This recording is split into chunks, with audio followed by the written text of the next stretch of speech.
जहां मान तहां राम नहीं। जहां अभिमान आ जाए वहां भगवान थोड़ी ना रहता है।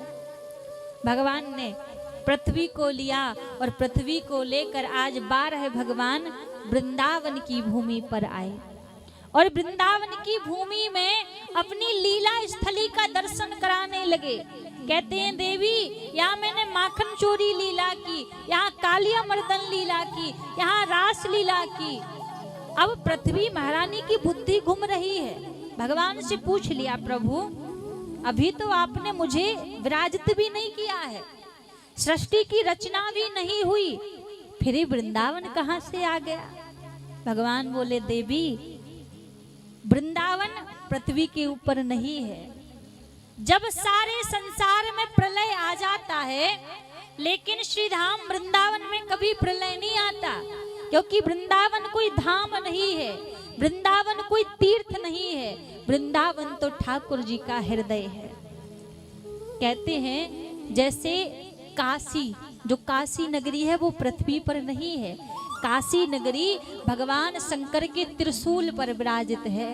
वैसे ये जो वृंदावन नगरी है, ये वृंदावन नगरी पृथ्वी पर विराजित नहीं है, वृंदावन को ठाकुर जी का हृदय कहा गया है। सारे ब्रह्मांड में प्रलय आता पर वृंदावन में प्रलय नहीं आता। हमारे ब्रज का बास कैसा है कि एक रात ब्रज बास कियो, मिलो बैकुंठ को बास, और बिन माला के हरि मिले ऐसो ब्रज को बास। वृंदावन की महिमा क्या है।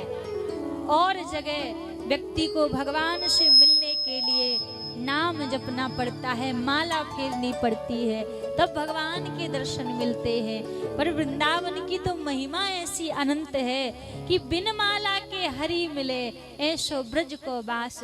केवल धाम का आश्रय व्यक्ति ले ले तो प्रभु कृपा कर देते हैं। कहते हैं भगवान के जो 2 आश्रय हैं, एक नाम का आश्रय, किसी ने भगवान के नाम का आश्रय ले लिया तो सहज सी बात है उसकी हृदय में भक्ति आनी है।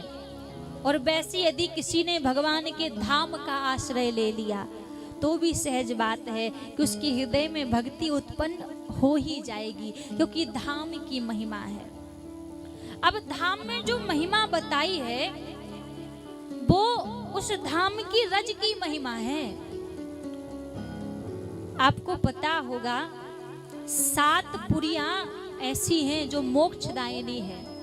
काशी, कांची, अवंतिका, मथुरा, पुरी, द्वारावती, ऐसी 7 पुरियां हैं जहां व्यक्ति यदि प्राण त्यागे तो सीधा उसका मोक्ष होता है। पापी व्यक्ति मरे तो भी मोक्ष होगा और पुण्यात्मा व्यक्ति मरे तो भी मोक्ष होगा। अब उनमें से मथुरापुरी भी आती है। अब महाराज एक बार माता पार्वती ने भगवान शंकर से पूछा कि प्रभु ये जो सप्तपुरियां हैं, इन सप्तपुरियों में से सबसे ज्यादा महिमा किस पुरी की है। तो भगवान शंकर माता पार्वती से कहते हैं, देवी इन सप्तपुरियों में जो सबसे ज्यादा महिमा है वो मथुरापुरी की है। कहा जब मथुरा में मरे कोई, काशी में मरे, अवंतिकापुरी में मरे तो जाता तो मोक्ष ही है, मोक्ष ही मिलता है, फिर मथुरा की महिमा क्यों ज्यादा है। तो भगवान शंकर कहते हैं, देवी मथुरा की महिमा इसलिए ज्यादा है कि मथुरापुरी ब्रज में पड़ती है और ब्रज में मोक्ष मिलता नहीं है, ब्रज में मोक्ष मांगना नहीं पड़ता, ब्रज में मोक्ष बंटता है। ब्रज की ऐसी महिमा है कि वृंदावन में मोक्ष बंटता है। अब माता पार्वती ने पूछा, प्रभु कैसे मोक्ष बंटता है। तो कहा 4 प्रकार से इस ब्रज में मोक्ष बंटता है। किसी व्यक्ति का यदि ब्रज में जन्म हो जाए, वृंदावन में जन्म हो जाए, जन्म संस्कार उसका ब्रज में हो जाए, फिर वो भले ही बाद में वृंदावन ना रहे, कहीं और जाकर भी वो रहे, यदि उसका जन्म संस्कार ब्रज में हुआ है तो मरने के बाद उसका मोक्ष होगा, उसकी मुक्ति होगी, क्योंकि उसका एक संस्कार ब्रज में हुआ है।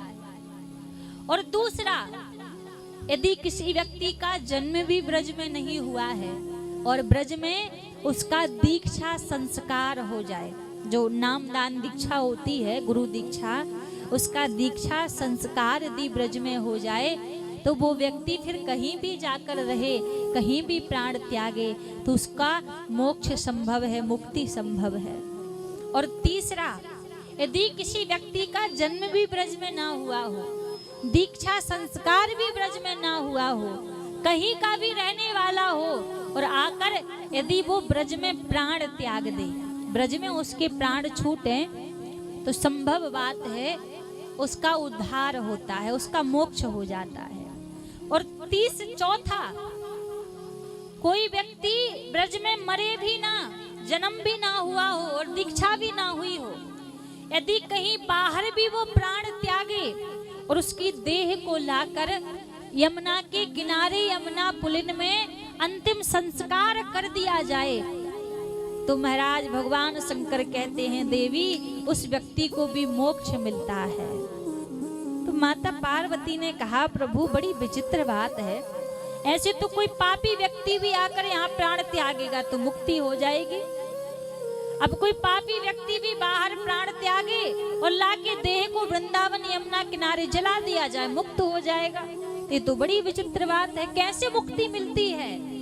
तो भगवान शंकर ने कहा देवी ब्रज में जो प्राण त्यागता है, पापी व्यक्ति हो या पुण्य आत्मा, उनमें से भगवान शंकर को जवाबदारी दी है ठाकुर जी ने, जो हमारे मथुरा में भूतेश्वर महादेव बैठे हुए हैं। तो भगवान शंकर ने कहा देवी जब पापी व्यक्ति ब्रज में प्राण त्यागता है तो फिर भगवान शंकर का एक नियम है, भगवान शंकर नित्य प्रति भोर की वेला में 4 बजे नित्य प्रति 84 कोस ब्रज की परिक्रमा लगाते हैं। तो भगवान शंकर कहते हैं देवी जो पापी व्यक्ति मरता है तो मैं उसको बांधकर नित्य प्रति अपने साथ में रोज भोर की वेला में 84 कोस ब्रज की परिक्रमा लगवाता हूँ, इसलिए ब्रज की रज उसके तन से लिपटती है तो प्रभु की कृपा होती है और उसका तन पवित्र हो जाता है, वो भगवान के परम धाम चला जाता है।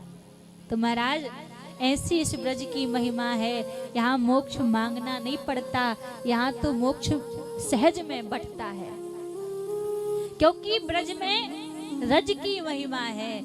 और जो महाराज कहते ब्रज की रज यदि सर से लग जाए, मस्तक से लग जाए तो क्या मुक्ति मांगनी पड़ती है? नहीं महाराज, मुक्ति कहे गोपाल सो मेरी मुक्ति बताओ।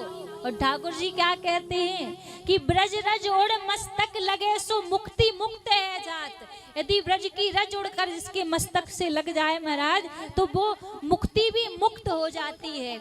इसीलिए संतों ने कहा है कि ब्रज की रज कैसी है, हो कर देगी